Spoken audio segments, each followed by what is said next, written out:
My hair represents who I am.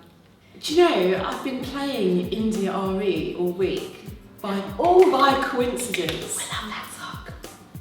I am not my hair. Yeah. But I was going to say, you kind of are, well, it's part of you, and what you do with it is part of who you are. So in a way, it represents that part of you. How you see yourself, or how you want to be seen. I think it's how you want to be seen, Yeah. because I think it's more about perception.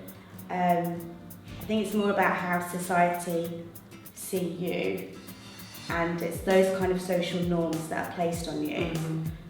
So I think there shouldn't be so much emphasis, I think, placed on people's hair in general. I think it can just kind of inform who you are. So I know that when I see a woman, a black woman with let's say grade 1, ridiculously low hair, low afro or bald, whatever, I assume that she's really bold, daring, fearless.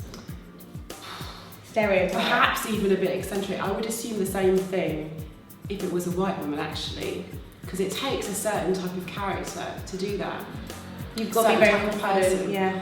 And then, if you've got someone who has insanely massive extensions to the point where their head must be heavy, again, for me, that says something else about how they want to be seen. But then, would you place those same kind of judgments on other races? Yeah. And how they wear their hair? I don't think you would. No. I don't think you would think about it. Well, I was going to link it to this is really terrible. But in some country, or some parts of the world, people do things like they don't just have different colour, say blonde, wig or whatever, they also use bleaching creams. Okay. Which is what I was thinking. And don't use bleaching cream. Some people do. And I think that's symptomatic of a society where people have been brainwashed to believe that the European aesthetic is the correct aesthetic. And when you've grown up as a minority, as a kid, I never saw anyone look like me on the front of a magazine ever. Yeah. Unless you got Black Hair magazine.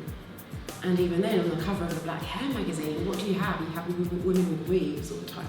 Yeah, I must pick up the Black Hair magazines though. I think as well, coming from a town where there was a lot of minority. Yeah.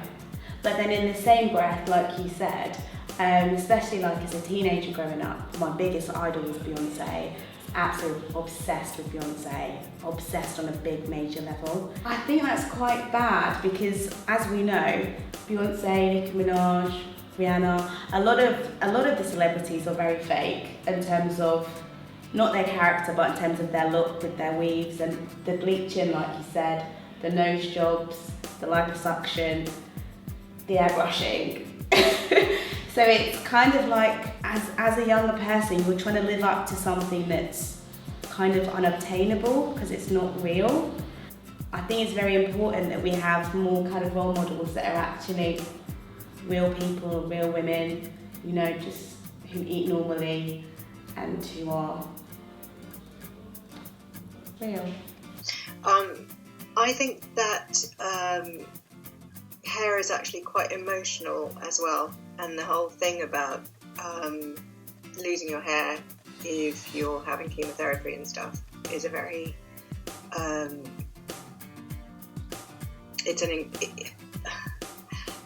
I know people who've been through chemotherapy, and when they lost their hair, that was the one of the really hard bits for some of them, one of the hardest bits for some of them, and so therefore their hair was very tied up with their identity, and it was a terrific loss, and I think that's kind of a shame, really, because obviously we are a lot more than our hair, so it would be nice if people were able to see past that. The same thing goes for going grey as you get older. In fact, I actually started turning grey when I was 24, and so I've been dyeing my hair for a long, long time. and been often thought about just letting it go grey, and somehow it's just not considered acceptable. Like, it's great to go white, but not to go grey. So that's kind of a weird thing.